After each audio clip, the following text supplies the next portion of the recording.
Okay, so we are now recording, and we're going to be covering all the basic functionality of SlimCD. You will have access to all of this functionality. Not all of it will be useful to everyone on this call. However, if you will be patient, we'll cover as much as we can and then answer any questions at the end of the session. SlimCD.com is your major hub for getting reports and processing transactions. You will also have access to a couple other ways to process, including our mobile apps for iOS and Android, and desktop software for PC. Those are all optional, and you're welcome to download them if you wish. From SlimCD.com, clicking the support link at the top is the quickest way to get to a lot of the support items we have available. On the left, we do have downloads for our SlimCD for PC desktop software, as well as our legacy software. On the right, access to the different apps in their various app stores. We have video tutorials right here at the top. If you are looking for a quick brush up, a 1 to 2 minute thing covering basic functionality of our site, you can go here. Each video is under 2 minutes long and covers a very specific topic. So you're welcome to check those out later. There are also manuals on the support site as well, developer API lists, and manuals for the various aspects that you'll have access to.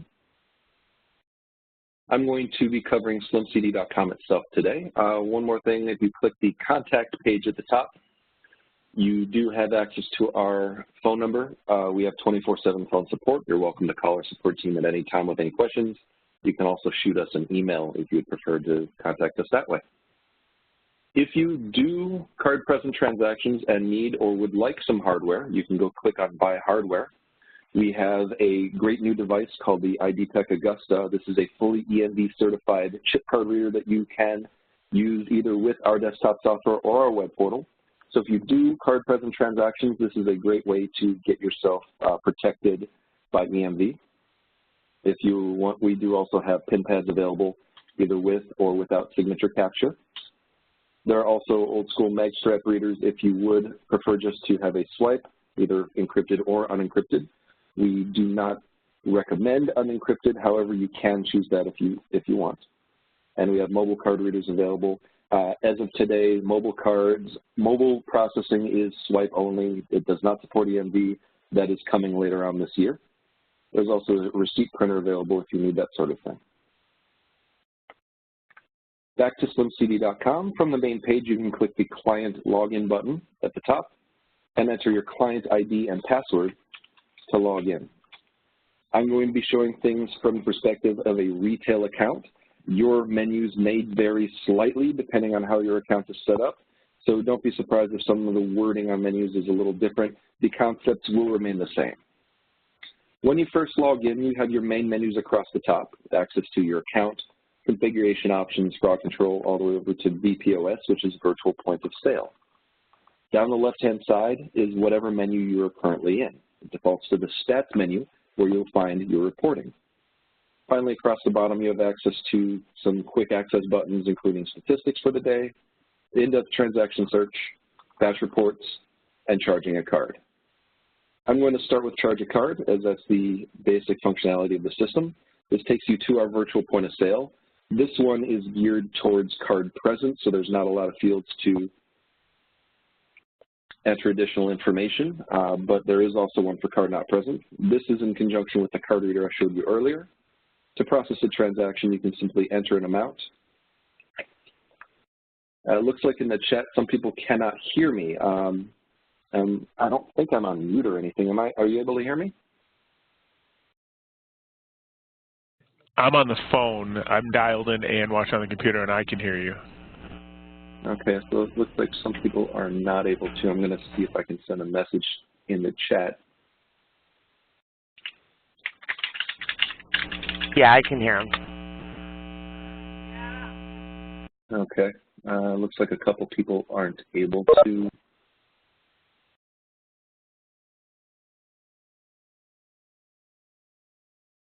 Now, if I have access to the dial-in instructions, just paste in the chat. Let's see.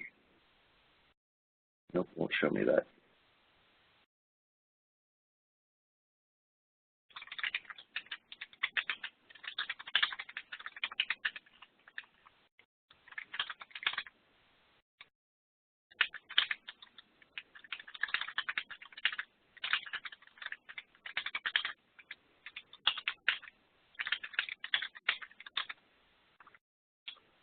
Okay, I'm going to go ahead and continue. Hopefully the people who cannot hear are able to dial in.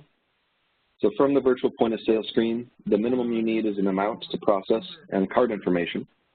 We have the option of an invoice number. That can be whatever you'd like it to be. It'll show up on all your reports. It's pretty much a custom field you can use as you wish. For a card present transaction, at this point, all I really need to do is insert the card into the reader, and it's going to read the card chip and transfer the information directly to my browser. If my card reader is actually plugged in, let's see.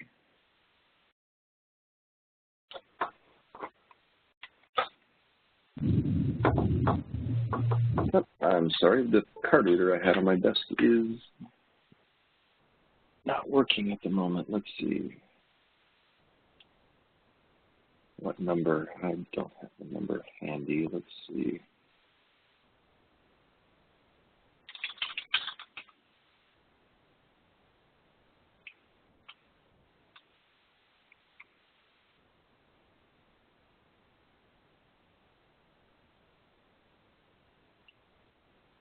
Sorry for the delay here, folks, trying to get other people in.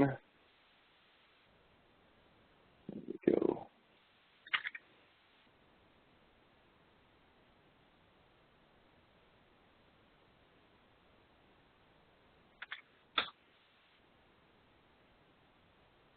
Okay, so virtual point of sale, you can either use a card reader, which unfortunately mine is not working at the moment, or you can choose VPOS credit cards, where you have a longer form virtual point of sale where you can enter additional information.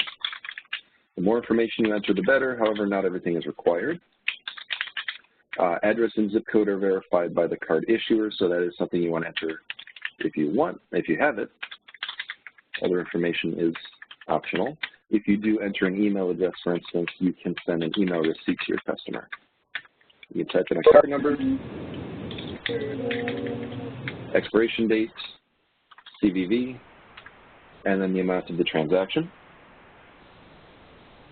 A few words about the information below. Our system does have a duplicate checking in effect. It will not allow you to charge the same card with the same amount and the same invoice number twice within an hour period. If for whatever reason you do need to charge a card a second time, you can check the Allow Duplicates box and we will override duplicate checking. You can select if the card is a business card or not. Our system will auto-detect if it is a business card so that you do not need to know whether or not it is ahead of time. It'll prompt for purchase order and sales tax and save you money on the transaction by making it a level 2 transaction if it is a business card. Offline authorization code is only if you had to call the voice authorization center, so I don't really see people using that one very often. And again, the invoice number can be whatever you like. Once you submit, transaction processes. In this example, it actually did detect that we do have a business card. So I can put in a purchase order and sales tax information. It can be 0. You just have to put something in. Once I submit, the transaction completes processing, and I have my receipt options. It'll automatically offer to print a receipt if I'd like, or I can email a receipt to the customer by hitting the email receipt button. Once I'm done with that, I'll click New Transaction. That brings me back to the virtual point of sale for the next process. So basic, card present or card not present, new customer transactions. Again, VPOS menu at the top, VPOS credit cards, or for those of you who have it, we also have VPOS checks for ACH processing. Checks is the same information, just instead of credit card number, expiration date, you have account number and routing number. For those of you who are having vaulted or saved customer information moved in, we have our own customer database under our invoicing system. If I click Invoices at the top, that changes the left-hand menus. I'm going to start with Manage Customers. This is where your customers will appear once they're imported. You can search for a customer by any of the fields up at the top. I can search by customer ID, by company or individual name, by phone number, by email, or any of the custom fields we have available. If you would like to add a new customer, click the Add Customer button and fill in whatever information you'd like to save. We do not require any of these fields other than customer ID. However, if you do enter information here, it will be used with subsequent transactions. Once you save customers to our system, you'll see them in the list. You can use the search to find them.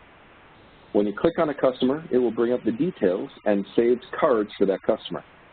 In this example, you can see the details for the same customer, and on the right-hand side, we have data on file. In this example of Visa, you can see the last 4 and the expiration date, an Amex, and a Discover. To use a card on file, pick a card and click the Send to VPOS button, and it will take us back to the virtual point of sale and preload the customer's information. From here, to charge this card, all I need is the amount of the transaction and any additional information. For instance, if I want to put an invoice number, I can, or if I need to change any of the information above, I can do that as well. When I submit, again, it asks me to confirm and enter level 2 information. If it's a business card, the transaction processes and gives me my receipt options.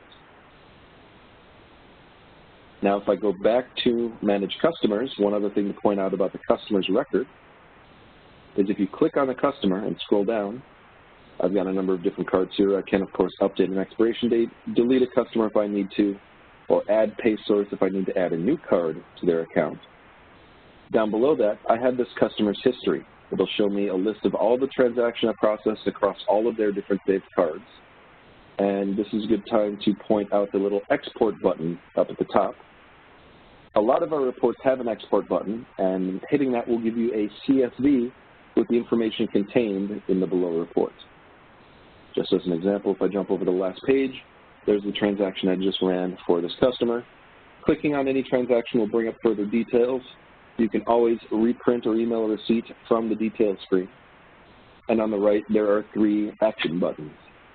Create a new transaction, which will take this customer's information and, again, pre-fill the virtual point of sale so I can charge the card again. Create new recurring, where I can go to set up a customer for recurring payments, and I'll cover that screen in a moment. Or create customer pay source, which will also say create customer. If a customer doesn't already exist for this transaction, I can save a new customer from a payment record as well as from the customer database. So again, invoices, manage customers. If you have stored card information, it will appear here. This is under our invoicing system because all of you now have access to our invoicing system, which gives you the ability to save not only a database of customers, but also a database of product, which is a description of whatever you're billing for along with the price. And you can create an invoice for a customer by choosing a saved customer from the list and adding one or more products that has been saved. Of course, you can adjust quantity, add a discount, or change price if needed. Once you add items to an invoice, you can send this invoice to your customer either by mobile phone number if you want to text it to them, or by email if you have their email address. What the customer receives from this is this itemized invoice that will detail all of the customer's information and what they're paying for. The thank you for your business image can be replaced with your company's logo if you'd like. Down at the bottom, the customer can enter their own credit card information and make the payment directly against that invoice. It'll be processed directly through your Slim CD account. They'll get a receipt upon payment, and you will get an email notifying you every time someone pays an invoice. So again, you're welcome to use our invoicing system. It's not applicable for every business, but it is something you will all have access to if you would like to create invoices with custom payment links for your customers. Clicking the Slim CD logo always brings you back to the main screen. Now I'm going to cover recurring billing for those of you who have had recurring transactions ported over. Under our stats menu, we have View Recurring. This is where the recurring information will be seen. From here, there are a number of different menu items under View Recurring. I'll just briefly cover some of them. List expired cards will give you a list of who's coming up and expiring soon, so you can keep on top of expiration dates. Recurring setup gives you a couple different options regarding our recurring billing engine, including what time of day you would like the engine to start billing your customers. It defaults to 2 a.m. on all new accounts. What to do after a decline during recurring. If you check this box, we will skip and just try again next month. If you leave this box unchecked, we will automatically retry. By default, once a day for 30 days, and then deactivate. You can manipulate these two boxes to change this behavior. For instance, if you want it to retry once a week, you can say retry every 7 days. And you want it to deactivate after up to 60 days, you can choose that. Or if you just want it to deactivate after 1 week of trying, you can choose that. You're welcome to play around with this and find what method suits your business needs.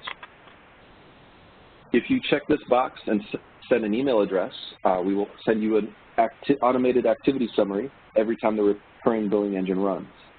Basically, we'll go in and bill all the customers for any given day, and then you can receive in your inbox a list of all approvals, a list of all declines, and then your totals for the day. We can also automatically send the customer a receipt by email if you check this box, and if the customer has an email address saved as a record. Search recurring customers is where you can look for any recurring customers who are currently set up. By default, the search screen will pull up all active recurring customers. If I submit there, I can see a whole list of them. If I jump back, if I just want to see inactive customers, I can change that. I can leave it at active, show all, or if I'm looking for a specific customer, I can search by first name, last name, invoice number, or recur ID. Again, here's the list of active recurring for this test account. If you click on any record, it will bring up the details, and from here you can adjust things if needed. It shows you whether the record is active or not. If I need to deactivate a record, I simply choose inactive and click update to turn off someone's recurring record. We've got first and last name. You can adjust it if needed. Invoice number. There's that email address for sending email receipts to customers. Here's the amount it's going to bill, and the frequency. We support a number of different cycles, everything from one-time deferred to daily to weekly to monthly, all the way up to yearly. Monthly is the most common, so I'll use monthly as an example of setting up a recurring. You can select 0 for the month because it will bill every month. If you're selecting quarterly or yearly, you would have to specify the month it will bill. Rebill day is the day it will bill, so let's say I want this to start on the 1st of the month, and then you select when it begins. I'm going to say September 1st, 2018. This record will automatically bill starting September 1st on the 1st of every month. I can set a number of payments. Leaving this record at 0 means that it will bill every month until I go in and turn it off. If I set a number of payments, for instance, let's say they need to make 6 payments, it will automatically count down and deactivate when this gets to 0. You can update information to save this recurring record, and this customer now be billed as scheduled. So again, search recurring customers is where you can see active recurrings or inactive, or find a specific record. For an overview, show recurring activity will show you what has happened over any day or period of days. I can expand by a date range, so if I want to see over the last week what's been happening, I say from the 8th to the 14th, for example, and submit, and this will give me counts for each day. In the example here, on the 9th, I billed 1 person for $25. On the 10th, I billed 4. On the 11th, I billed 3, et cetera, et cetera. If you would like to see who is part of any of these records, you can click any line, and it will show which transactions are involved in that part of the record. Here's the 4, for instance, who are billed on the 10th. Just like before, I can click in to see further details on the transaction, always reprint a receipt, email a receipt, or create a new transaction if I need to charge the card again. Creating new transaction is also useful if I need to credit a transaction or void a transaction. Again, this brings me back to the virtual point of sale. If I choose void, this will cancel this recurring record. Now, in this case, I would get an error because this transaction was processed days ago. You have to void before the batch closes the same day as the transaction was done. I can, however, choose credit to issue a refund if I would like to. This will issue a refund back to this customer if for whatever reason that needs to be done. There's my receipt. I can email one to the customer if they'd like. Again, clicking the Slim CD logo in the upper left takes me back to the main screen, back to view recurring. That would show recurring activity, which shows you what has happened. Show recurring schedule will show you what is going to happen.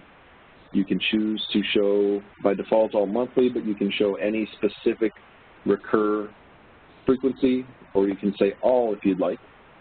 And from here, this will give you a breakdown of what's going to happen and what is currently scheduled. In this example, I've got a couple bi-weekly set up, a number of different monthly. So on the 1st, I'm billing 14 people. On the 5th, I'm billing 1 person, et cetera, all the way through the month. And we also have a number of different weekly set up. To make this easier to look, I would usually recommend looking at one frequency at a time, so just for monthly. Here's the results. Here's all the people. So at the end of the month, I'm going to bill 58 people for a total of $14,157.92. If I want to see who's part of any one of these groups, like who's going to be billed on the 5th, I click on that line, and there's the person who will be billed that time. Clicking into the record, and I can make any adjustments if I need to. So if it should be the 4th instead, for instance, I can change that, and we'll now bill on the 4th instead of the 5th. I'm going to click back to the stats menu. That was the recurring reports for those of you who have recurring billing. For everyone, there are a number of different reports you can take advantage of. The raw logs are the in-depth transaction search that will let you find any transaction run through the system. I go to View Raw Logs and then Search Raw Logs. This will give me a place where I can look for any piece of information. I can search by last four of the card, by name, by amount charged, by invoice number, by a number of other different fields. I can also use filters to find certain amount types, certain card types, certain transaction types. And at the bottom, I can pull certain information from the system by checking these boxes. If I want to make sure it shows the name, shows the address, shows the ABS reply, whether the address matched, whether the CVV matched, I can make sure those are shown in my report. When I submit, it brings me whatever data I've requested. From here, again, just leaving everything as it is, just brings up a list of today's transactions.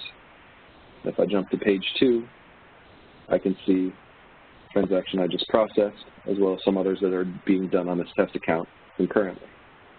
That is one thing to point out. Your account can be used by multiple people, so if you have different employees who need access to the system, they can all use the same login and use the system simultaneously if they'd like. You can also give everyone their own login. I'll cover that in a moment. And also I should point out that here's some instances of our duplicate checking, stopping a transaction that was previously approved. The system automatically saw an $11 transaction having processed on the same card, and it said this one's a duplicate. So that's the system working. Under stats, there are a number of other different reports. Clerk report will give you a breakdown based on username if you've set up users. Daily summary will give you an overview of the day, just like monthly summary will give you an overview of the month.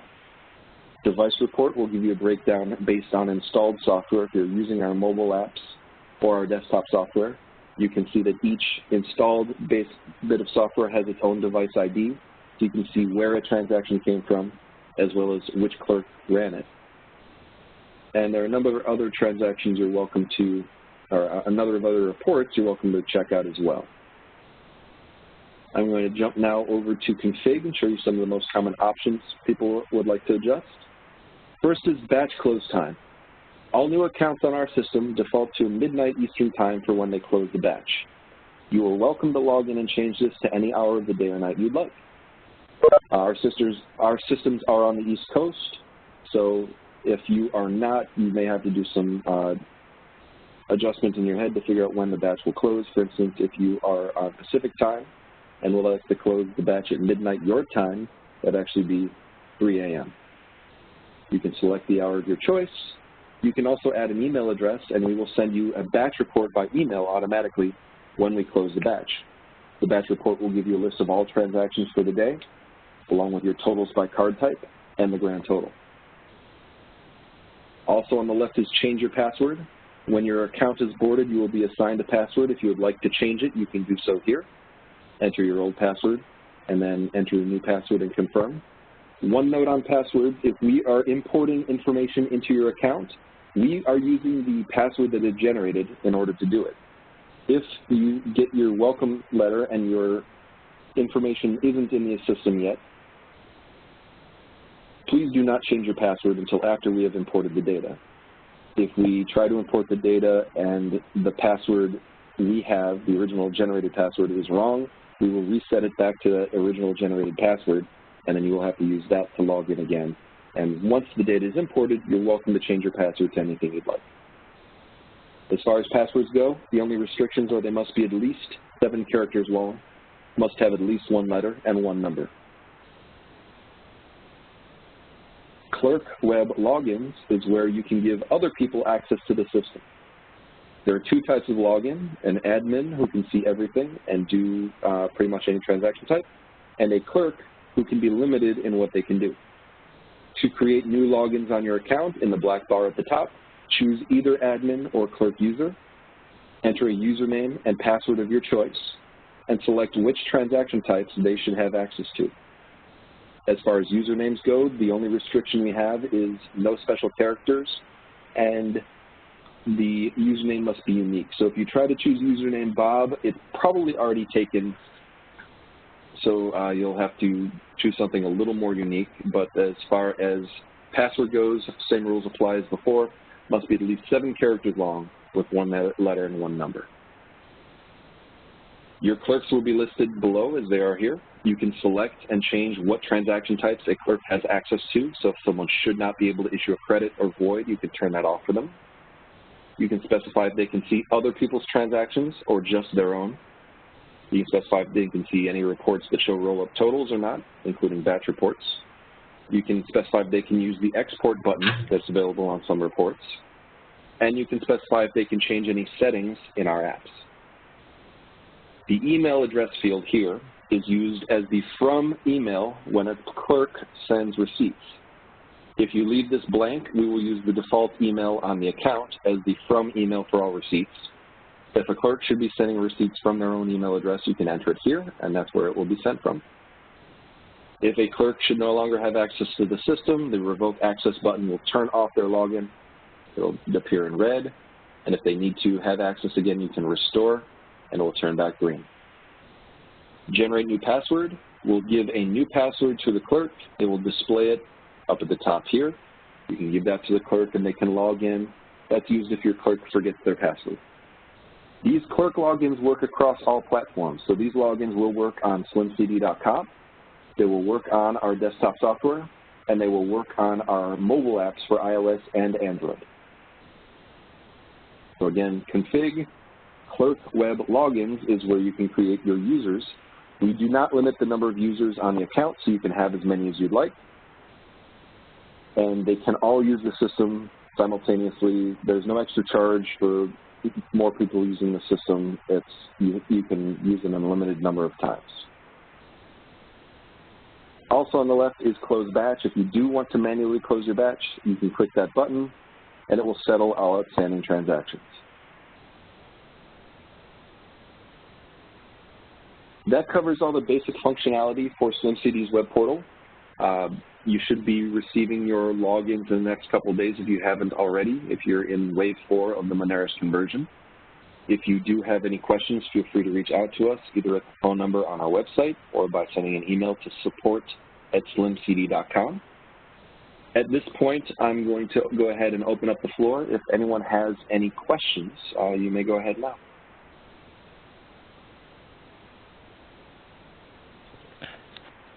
Yeah, I have a question. So we currently have a receipt printer, all stuff enabled in the Moneris eSelect system. I'm sure your software is compatible with the same types of printers theirs is. We don't need to use your receipt printer per se. No. As long as it's got a Windows driver or whatever operating system, basically as long as the operating system or the browser can print to it, you should be able to use it just fine.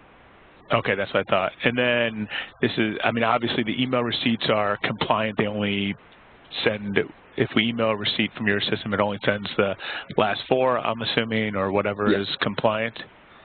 And, and the last thing, you sort of touched on, sorry, go ahead. All card numbers are truncated. There is no way for you or a customer to ever pull the full 16 digits out of our system.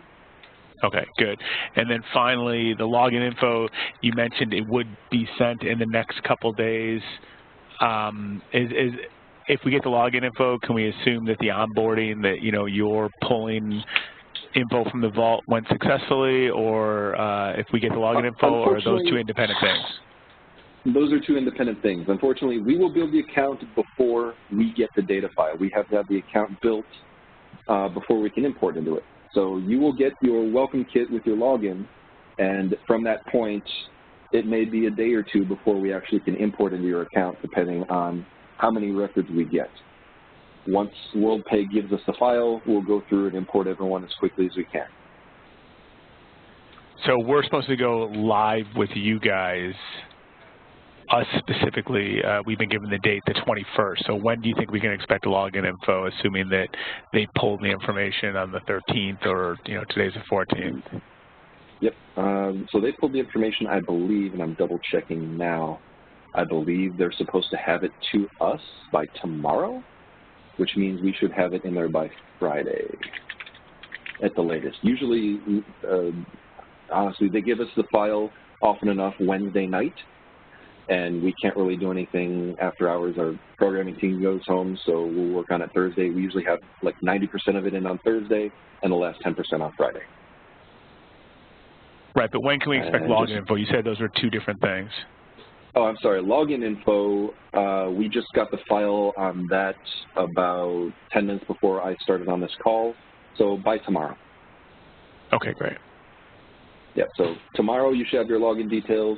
By Friday, we hope to have all the data loaded, and then you're welcome to use the system for one-time payments once you have the login info. Again, just don't change the password until after we port in any data from the other system. And then I guess the go-live date of the 21st, so by the 21st, the system will take over for anyone who has recurring payments.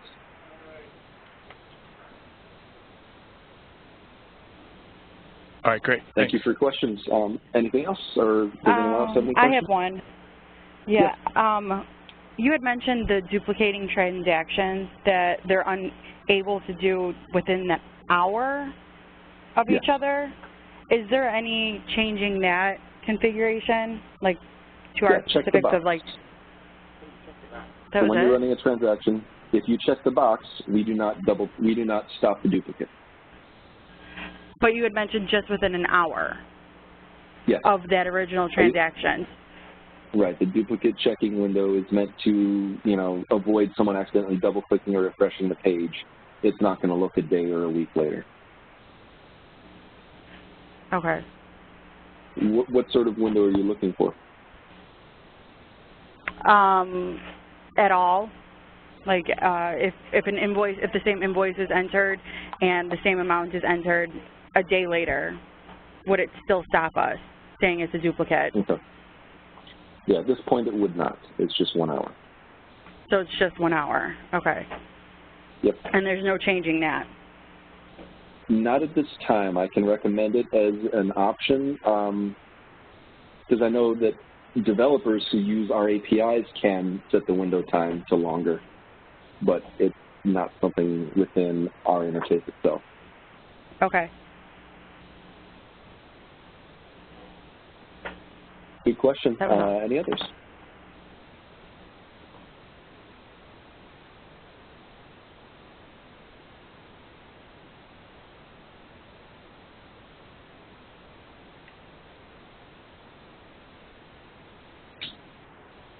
Okay, I'm not hearing any more questions. I'm going to go ahead and stop the recording.